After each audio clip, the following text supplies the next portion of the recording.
Hello everyone, Ahmed Fraz here, and let's start the presentation with the problem statement. Omega-3 and omega-6 are essential fatty acids for monogastric animals because they cannot synthesize by themselves. N3 plays important role in reducing obesity, atherosclerosis, and inflammation while improving brain and vision functions. The ration normally fed to the chickens is high in N6 but low in N3 fatty acid. So nutritionists have devised strategies to enrich the poultry meat with omega-3 fatty acid with the help of different ingredients like flaxseed. Because flaxseed is a rich source of 18-carbon and 3 fatty acid called alpha-linolenic acid. However, humans and chickens have very less efficiency to convert this ALA to beneficial 20 and 22-carbon EPA and DHA. Moreover, feeding flax can also reduce the growth of birds due to the anti-nutritional factors present in it. In order to combat these challenges, marine restaurant materials can act as a potential ingredient because they are a good source of EPA and DHA. As well, they have high CP and good availability of essential amino acids like lysine and methionine. We hypothesize that feeding two types of marine restaurant materials like T-bone whitefish meal and surimi byproduct to the broilers will impact life performance, carcass relative yield, muscle fatty acid composition, muscle lipids, lipid peroxidation products, and serum metabolites. In order to test the hypothesis, we used 90-day-old chickens and fed them three treatments. One was control. In diet 1, 5% T-bone whitefish meal, and in diet 2, 5% surimi byproduct was supplemented.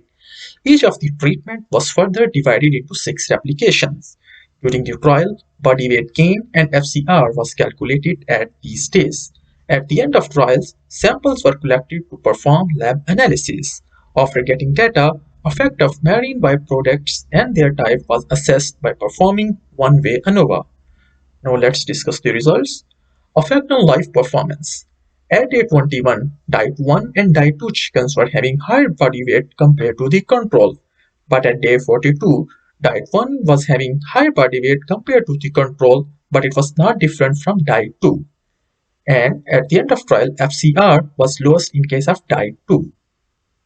Effect on muscle omega-3 fatty acid composition.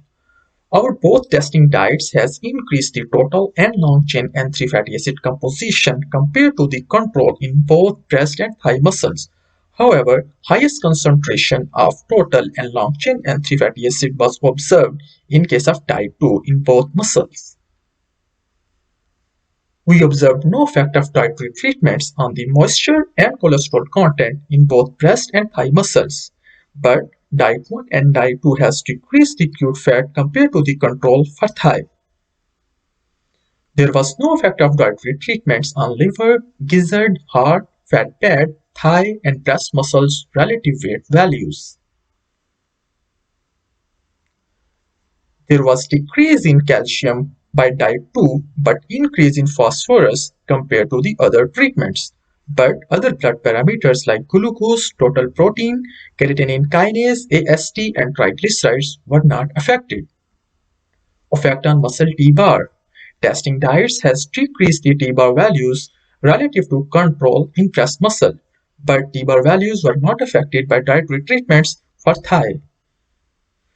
From these results, we may conclude that feeding marine byproducts to the broilers can act as alternative and sustainable approach to enhance N3 fatty acid consumption of humans without changing their normal dietary habits. The current consumption of EPA and DHA in Western people is only 250 mg, but the recommended consumption is 650 mg. So there is a deficiency of 400 mg. By consuming 100 gram thigh and 100 gram breast meat, enriched with long-chain N3 fatty acid with marine byproducts can fulfill 31% and 25% of this deficiency. So, in a nutshell, we can say that marine byproducts can act as a great functional feed ingredient because they can enrich poultry meat with N3 fatty acid without affecting meat quality as well as increasing life performance of the birds. If you have any question, you can reach me via this email or you can ask your question in PSA Annual Meeting 2020 on this date under this session. Thank you.